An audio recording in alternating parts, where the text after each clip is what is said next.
So far, we've discussed the chemical makeup and properties of hydrocarbons. Between the reservoir and the ending flow line, our hydrocarbons will undergo great changes in pressure and temperature. And to better understand the behavior of our fluids as a whole, first, we'll look at a single component's phase behavior. Welcome to Petroleum, a student core survival guide. I'm Mina Daneshvar, and we're here to help make learning petroleum engineering just a little bit easier.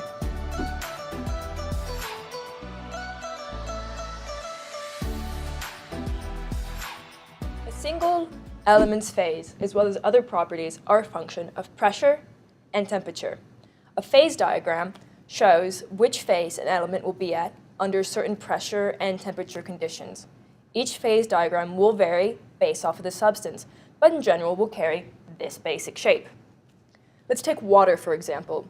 At low temperatures, we have a solid, ice. And at higher temperatures and lower pressures, we would have a vapor. And at higher temperatures and higher pressures, our phase would be liquid. Moving from a solid to a liquid will involve heating or cooling, moving across this boundary. From a solid to a liquid is melting, as ice would melt in your beverage on a hot day. Moving across from a liquid to a solid is freezing. In the case of water at atmospheric conditions, this happens at 32 degrees F. We will consider condensation and vaporization. This happens when we cross what is called the vapor pressure line by changing pressure, temperature, or both. The first way to cross from a liquid to a vapor would be isobaric heating or cooling. This simply means the component does not experience a change in pressure. At a constant pressure, like in your kitchen, when you boil or you vaporize water, you're crossing from a liquid to a vapor region by adding heat. Likewise, cooling a vapor by removing heat will cause it to condense. At atmospheric pressure, this takes place at 212 Fahrenheit. At a constant temperature, we can move from a liquid to a vapor by decreasing pressure. We call this isothermal expansion, which can be seen when liquid butane is released from a lighter.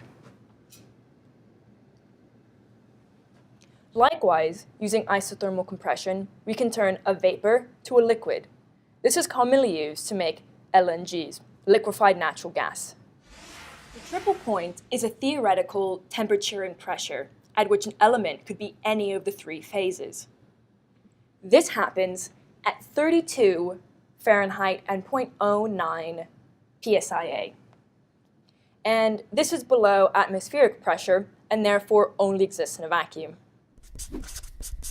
An important concept of a component is its critical point, which occurs at a fluid's critical pressure and temperature. For the case of water, this happens at 705 degrees. Above this critical temperature, our vapor fluid becomes a gas, meaning our component cannot become a liquid at any pressure. Above a component's critical pressure, which for the case of water is at 3,205 psi, our fluid is considered a compressed liquid. A compressed liquid cannot become a vapor regardless of temperature.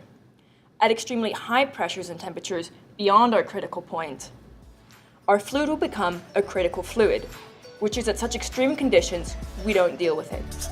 Don't forget to hit like and subscribe to check out more of our great videos. And you can email us any questions you might have about any of our content at petroleum.studentsurvival@gmail.com. Thanks.